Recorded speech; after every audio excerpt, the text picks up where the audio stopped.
Hello, and welcome to this video on dot products.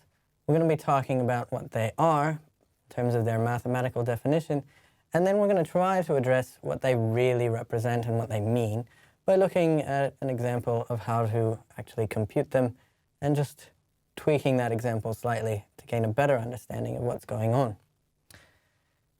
So the reason this comes about is because we know that a lot of things in physics are vectors, and we've already seen that, for instance, the addition of vectors is a bit more involved than simply adding scalars.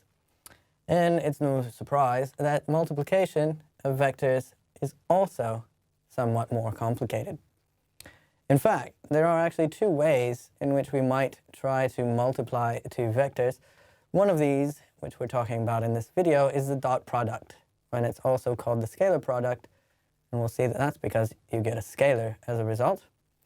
Another is the cross product, which is going to be a topic of a different video, and that's going to give you a vector, so it's called the vector product. So for the dot product, mathematically, what it's defined to be is, in terms of just writing how to write a dot product, you just need to write A as a vector, and then put a dot in between, and then put a B as a vector. But in terms of what you need to do to actually compute the result, there's two ways you can do it. You can either just say it's the product component-wise of each of those vectors. So you take the x component of each, multiply them together, add to it the y component of each vector multiplied together, and add to that the z component after multiplying them together. But a somewhat more succinct way of figuring out what's going on, provided you have this information about the angle, is you can just do the magnitude of the vector A times the magnitude of the vector B times the cosine of the angle in between them. So let's do an example. Suppose that our vector A is the one on the left, so it's got a magnitude of 5. It's sitting at some angle 45 degrees with respect to the x-axis, and we want to dot that into another vector which has a magnitude of 4 at an angle of 30 degrees from the x-axis. So as I said, there's two ways. We want to know what this dot product is. We can do it component-wise. So we can imagine decomposing these things. So we've got the first vector.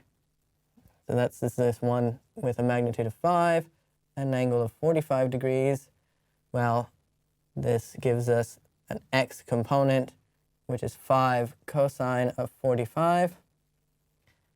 This is our angle. We're looking for this thing. So that is certainly the adjacent side. That'll be the hypotenuse. And the opposite side of this triangle is our y-axis. So AY, or a y component, I should say, is just 5 sine of 45 degrees. And we can do the same thing with this other vector and obtain the bx and by. Similarly, the actual magnitude of the vector times the respective trigonometric functions of the angle. So again, it's going to be cosine, this time of 30 degrees, and that one sine of 30 degrees. And then we can multiply these together. So we can do the 4 times the 5 and get 20 cosine 45 cosine 30. Then we have to add 5 sine of 45 degrees times the sine of the 30 degrees, and then multiplying by 4 again. So actually that turned from from 5 times 4, we got that 20. Okay, we can factor the 20 out if we want to, but that's basically our answer. We can put in the numbers if we want. They all involve square root of 2 and things like that. But that is the general form of the answer. And now it's just about putting it into your calculator. So that's one way of doing it. The other is, of course, you take the magnitude of A, which is just 5, or you take the magnitude of B, that's 5 times 4, and you take the cosine of the angle in between the vectors. So one of these was our vector sitting there at 45. The other one was a vector, right, that had this angle 30, and they're still on the board there, so you can see them in the slides to my left. So what's the angle between them? Well, if I draw them sort of at the same place, then this bit is the angle between them. And that angle between them is just 45 minus 30, which is 15.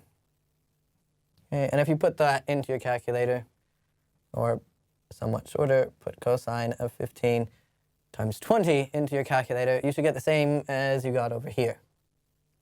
Okay, and if we wanted to, there's trigonometric identities for treating things like the difference of two angles. What does that turn into? It actually does turn into the cosine of either angle. And since it's a minus in there, it turns into plus the sine of the either angle multiplied together. So that's an actual trigonometric identity that you could look up. And so we've got 20 and 20 just along for the ride. And this thing now looks exactly like that. So it's no surprise that they will agree if you went and turned those all into just numbers. Okay, so we can use either method. Sometimes one is easier than the other. Depends on what information we already know. Okay, we were given angles, so usually in that case, this second approach where you use the angle directly is the easiest way. Sometimes you might be given the components in that case, rather than necessarily going through a little bit of trig to find the angle and then work through. It might be easier to just go directly from the product or the sum of the products of the various components. But what does all of this mean? What have we really found by computing this dot product? So let's think about this a little bit in terms of what that second equation is telling us. So here's a diagram that's slightly better than the ones that I've drawn. So there are two vectors right on top of each other. One is sitting there at that 30 degrees, and the other one is this longer one with magnitude 5 sitting at 45 degrees. So we mentioned in this diagram over here that the angle between them is just that little bit of 15 degrees over there. So far we haven't gained anything, but if I rotate this, then what happens? So let me just rotate it that way.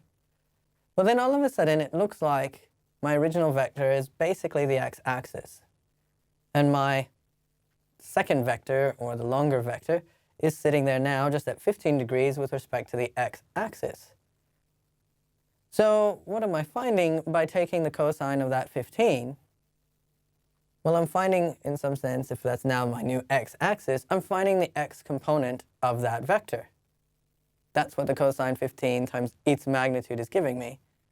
I'm just finding the x component of that vector, and then I scale it up by the length of this other vector, right? Because it's a times b cosine theta, so I'm interpreting b cosine theta to be this x component of the vector which is sitting at 15 degrees, but then I still need to multiply by the magnitude of a, which is the one that's playing the role of my x-axis right now. So when I'm doing that, I'm really just finding a projection of that second vector onto the first vector. Because remember, I've arranged it so that at the moment it looks like my first vector is playing the role of the x-axis. And so it made it clear that taking the cosine of that 15 degrees between them is projecting it onto it, giving me that component that lies along that vector.